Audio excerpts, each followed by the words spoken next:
पिछले हफ्ते तेलंगाना स्टेट वक्फ बोर्ड का जो बोर्ड की मीटिंग हुई थी, स्पेशल बोर्ड का मीटिंग वक्फ अमेंडमेंट बिल 2024 इसको लेकर हम स्पेशल बोर्ड का मीटिंग बुलाए थे पिछले हफ्ते। उस मीटिंग में हम लोग 3 रेजोल्यूशंस पास किए थे। उसमें एक रेजोल्यूशन सबसे पहले और हिंदुस्तान का वाहिद तेलंगाना वक्फ बोर्ड है। ये bill amendment bill parliament house में आने के बाद पहला बोर्ड है जो इसको यूनानिमसली इसको रिजेक्ट करते हुए एक बिल पास किए थे हम। और उसके बाद उसमें 2 चीज़ें हम उसमें ऐड किए थे। एक कि हम पार्लियामेंट्री जॉइंट वर्किंग कमेटी को हम जो एक रिप्रेजेंट करेंगे तेलंगाना वक्फ बोर्ड की जानिब से, इसलिए हम उसके बाद हम उसी दिन जॉइंट वर्किंग कमेटी को हम एक मेल किए थे, हम ऐसा आपके पास आना चाह रहे हैं। और तीसरा ये था कि तमाम नॉन बीजेपी स्टेट्स के वक्फ बोर्ड के चेयरमैन और सीईओज को बुला के हम यहाँ पर एक कॉन्फ्रेंस करेंगे। तो रेजोल्यूशन पास होने के बाद हम गवर्नमेंट को भी रेजोल्यूशंस भेजे हैं, और जैसा आप लोग भी जानते हैं, आप मीडिया को भी उस चीज़ के इल्म है। तो हम जब जिस दिन हम रिक्वेस्ट भेजे थे कि हम जेपीसी में हम तेलंगाना आना चाह रहा है जॉइंट वर्किंग कमेटी में, तो हमको दूसरे दिन वहाँ से रिप्लाई आया कि तेलंगाना वक्फ बोर्ड को 6 तारीख के दिन 2:30 बजे का टाइम दिया गया जॉइंट वर्किंग कमेटी की जानिब से। तो उसी सिलसिले में हम बहुत सारे अहम शख्सियात से इस बिल के जो 40 अमेंडमेंट बिल है, इसमें जो इसके ऊपर हम बहुत सारे ब्यूरोक्रेट्स है जो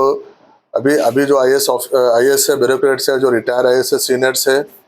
और बहुत सारे वकला है, एडवोकेट्स है जो सीनियर एडवोकेट्स है, प्रैक्टिसिंग एडवोकेट्स है, सोशल ऑर्गेनाइजेशन से हम लोग बात किए, रिलीजियस ऑर्गेनाइजेशन से बात करके हम एक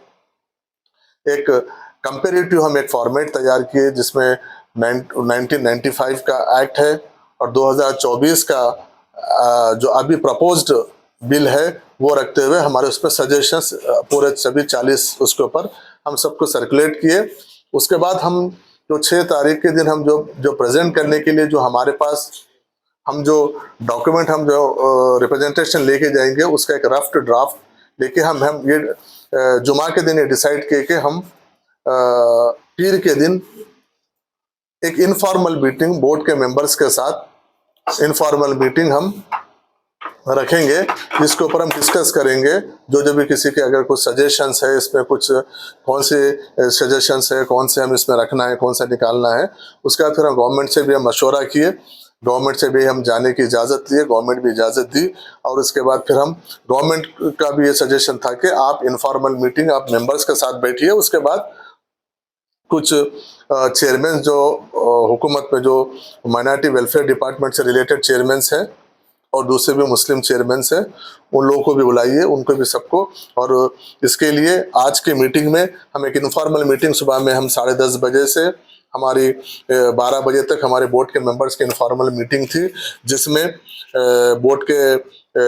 हमारे मेंबर ऑफ पार्लियामेंट जनाब असदुद्दीन अवैसी साहब थे उस बोर्ड के मीटिंग में, हमारे इनफॉर्मल मीटिंग में। और जनाब अकबर निज़ामुद्दीन साहब हमारे सीनियर मेंबर बोर्ड के थे, हमारे एमए के मुखीद साहब एक बोर्ड के मेंबर थे, और निसार हुसैन हैदरी साहब उस बोर्ड के इनफॉर्मल मीटिंग में थे, और वक्फ बोर्ड के नए सीईओ असदुल्ला साहब थे। और उसके बाद वक्फ बोर्ड के जो गए गुज़िश्ता कल तक जो ऑथोराइज ऑफिसर थे लियाकत हुसैन साहब थे, वो मीटिंग में हम इन डिटेल में डिस्कशन किए। डिस्कशन करके सबके सजेशंस हम लिए उसमें, और जिस तरीके से जॉइंट वर्किंग कमेटी काम कर रही है उन सजेशंस वो लोग किस तरीके से उनका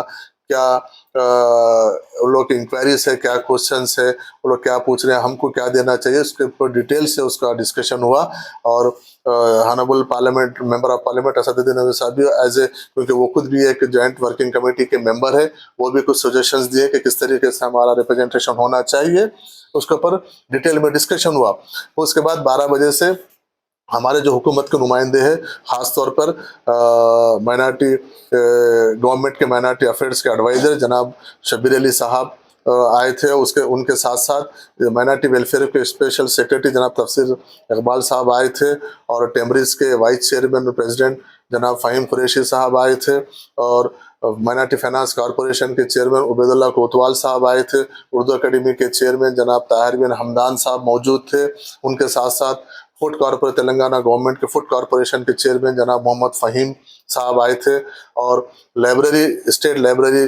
के चेयरमैन जनाब प्रोफेसर रियाज साहब आए थे। इन लोग के सामने भी जो हमारे मेंबर्स में जो डिस्कशन हुआ, जो डॉक्यूमेंट्स थे, उनको भी हम सर्कुलेट करके उनके साथ भी हम इन डिटेल में डिस्कस किए, और उनके तजावीज़ों को भी जो वहाँ पर दे सकते थे लिए, क्योंकि हमको कल जॉइंट वर्किंग कमेटी में कल हम उनको सॉफ्ट कॉपी भेजना है। तो आज उनसे भी कुछ, अगर शाम तक आपके पास भी कुछ सुझाव हो तो आप दीजिए, रिटर्न में दीजिए। ज़रूरी नहीं है कि 40 के 40 अमेंडमेंट के ऊपर आपको जो समझ में आया सुझाव दीजिए। हम उनको सबको इनकॉर्पोरेट करके एक हम रिप्रेजेंटेशन अच्छा तेलंगाना के वक्फ बोर्ड की जानिब से हुकूमत जो जॉइंट पार्लियामेंट वर्किंग कमेटी है, उसको हम 6 तारीख के दिन प्रेजेंट करेंगे, क्योंकि 6 तारीख के लिए 7 मेंबर्स का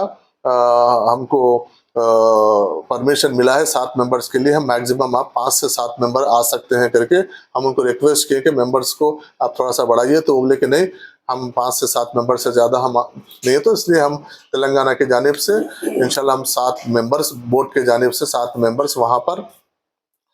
6 तारीख के दिन 2:30 बजे हमारा टाइम है, उसमें जाके वक्फ बोर्ड को बचाने के लिए, जिस तरीके से वक्फ बोर्ड को ख़त्म करने की, मंशा वक्फ को ख़त्म करने की जो कोशिश की जा रही है, उससे ताल्लुक़ से एक स्ट्रांग एक रिप्रेजेंटेशन तेलंगाना वक्फ बोर्ड की जानिब से हम जॉइंट वर्किंग कमेटी में देंगे, जो आज वही आज हमारे बीच यहाँ पे डिस्कशन हुआ। प्रोटेस्ट का प्रोग्राम नहीं, अभी 6 तारीख के बाद हम जब वो जॉइंट पार्लियामेंट्री कमेटी में जब हम प्रेजेंट करेंगे, उसके बाद फिर आगे क्या क्या स्ट्रैटेजी होगा फिर तय करेंगे। वो जो दूसरे रियासतों के वक्फ बोर्ड चेयरमैनों को बुला के वो 6 तारीख के बाद हम डिसाइड करेंगे, उसमें प्रोटेस्ट का भी होगा, या जलसे आम होगा, या फिर आपका दूसरे चेयरमैन, स्टेट्स के चेयरमैन और सीईओ को तेलंगाना को मिला के 10 नॉन बीजेपी स्टेट्स है, उसमें चेयरमैन और सीईओ वगैरह जहाँ पर चेयरमैन नहीं है वहाँ पर क्या करना है, उसके ऊपर तफसील से बात करके हम 6 तारीख के बाद उसका प्लान करेंगे। फिल वक्त तो 6 तारीख की तैयारी में 6 तारीख एक डॉक्यूमेंटेशन, क्योंकि वो स्ट्रांग हमारा एक सजेशन सब हमारा ओवरव्यू, हमारा व्यू उनके गवर्नमेंट के वो कमेटी के सामने हम रखने की कोशिश कर रहे हैं। तो मेंबर्स बोर्ड के मेंबर्स है, वो बोर्ड के मेंबर्स, दूसरे कोई नहीं, बाहर नहीं, जो भी है बोर्ड के मेंबर से रहेंगे।